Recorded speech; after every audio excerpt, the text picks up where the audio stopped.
अजित पवारांनी ज्या बारामतीवर आपला शिक्का लावला होता त्या बारामतीतही अजित पवारांच्या अपघाताबाबतची FIR नोंदवून घेतली नाही.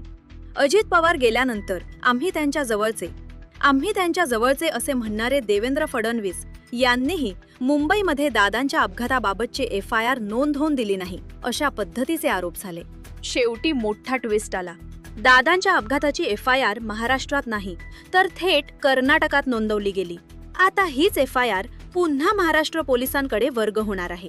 पण प्रश्न असा उभा राहतो की जर कर्नाटकात FIR होऊ शकते तर मग महाराष्ट्रात का नाही? यासाठी प्रयत्न करणे गरजेचे होते, पण ते झाले नाहीत. म्हणूनच आता सर्वत्र एकच चर्चा रंगतेय. नेमकं काय लपवलं जातंय? लोकांमध्ये असा संदेश पोहोचतोय की अजित पवार यांच्या अपघाताबाबत सत्य जाणून घेण्यात त्यांचं कुटुंब सुद्धा फारसं पुढे येत नाहीये. दरम्यान जय पवार 9 मार्चला पत्रकार परिषद घेणार होते, पण आज 25 मार्च उलटूनही अजूनही शांतता कायम आहे. ही शांतता नेमकी कशाची आणि यामागे खरं कारण काय आहे? गेल्या 15 दिवसांपासून एक मोठा प्रश्न अनुत्तरित आहे. जय पवार यांनी अजित पवारांच्या अपघाताबाबत पत्रकार परिषद का घेतली नाही, याबाबत आतापर्यंत कोणताही स्पष्ट खुलासा समोर आलेला नाही. दरम्यान पुरोहित पवारांनी गंभीर आरोप केला. जय पवारांनाही पत्रकार परिषद घेण्यापासून अडवलं जातंय. यानंतर लगेचच जय पवार पुढे आले आणि म्हणाले, मला कोणीही थांबवलेलं नाही, मी पत्रकार परिषद घेणार आहे. पण आज 15 दिवस उलटून दिले तरीही ती पत्रकार परिषद झालीच नाही. मग आता प्रश्न असा, नेमकं सत्य काय आहे आणि कोणत्या दबावामुळे ही शांतता कायम आहे? दुसरीकडे सुनेत्रा पवारांनी अतिशय वेगाने राजकीय पावलं उचलली. अजित पवार गेल्यानंतर केवळ 3ऱ्याच दिवशी उपमुख्यमंत्री पदाची शपथ. याचा अर्थ त्यांनी दुःख बाजूला ठेवून सक्रिय राजकारणात प्रवेश केल्याचा मेसेज स्वतःच जनतेपर्यंत पोहोचवला. पण मग त्याच वेगाने या प्रकरणावर खुलासा का झाला नाही? हीच गोष्ट आता संशय अधिक गडद करतेय.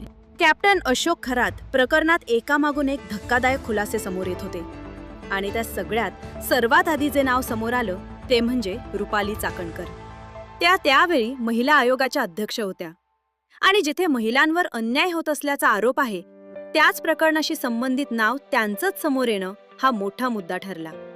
म्हणून अपेक्षा होती की महिलांच्या प्रश्नांवर ठाम भूमिका घेणाऱ्या नेतृत्वाकडून तात्काळ कारवाई होईल, पण तसं काही घडलं नाही. सुनेत्रा पवारांनी या प्रकरणावर तातडीने निर्णय घेतला नाही आणि त्यामुळे अनेक प्रश्न निर्माण झाले. ही विलंबित प्रतिक्रिया का आणि नेमकं कारण काय? दरम्यान रुपाली चाकणकरांनी आधी देवेंद्र फडणवीस यांची भेट घेतली आणि त्यानंतरच त्या सुनेत्रा पवारांकडे आल्या.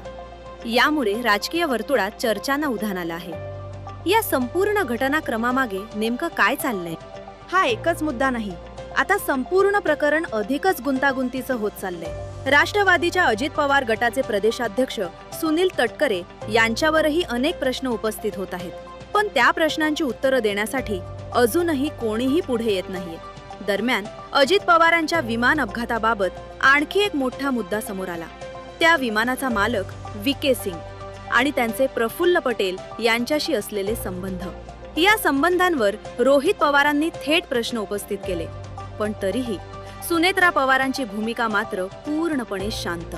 इतकंच नाही, सुनील तटकरे आणि प्रफुल्ल पटेल यांच्या हालचालींची शेवटची टाइमलाईन ही अपघाताच्या आधीची जुळत असल्याचंही बोललं जातंय, पण यावरही कोणतीही स्पष्ट प्रतिक्रिया नाही.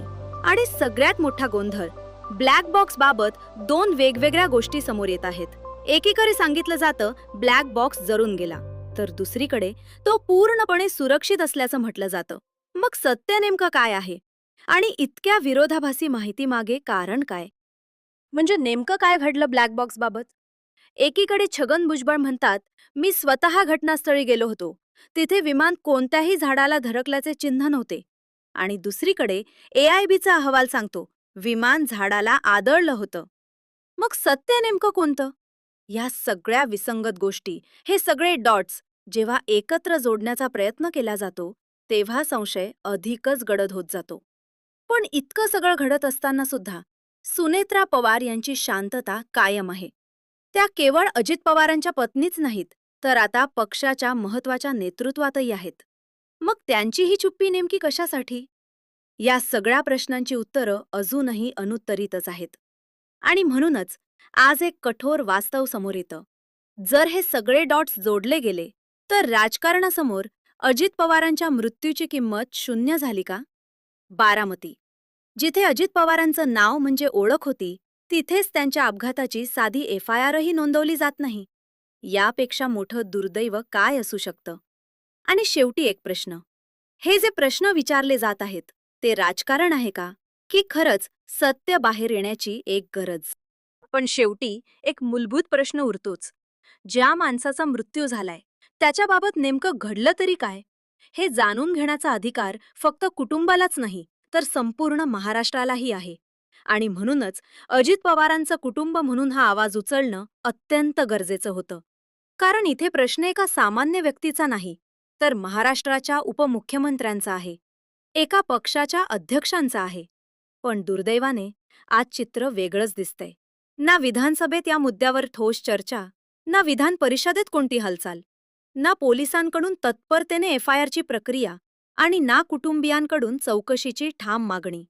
मग प्रश्न निर्माण होतो, या सगळ्याच्या मागे नेमकं चाललंय तरी काय? म्हणूनच सध्या एक चर्चा जोर धरतीये. या प्रकरणात सत्य शोधण्याची खरी इच्छा कोणाला आहे का? दरम्यान रोहित पवार विधानसभेत जे मुद्दे मांडण्याचा प्रयत्न करत आहेत, ते आता अनेक गोष्टींशी जोडले जाऊ लागलेत.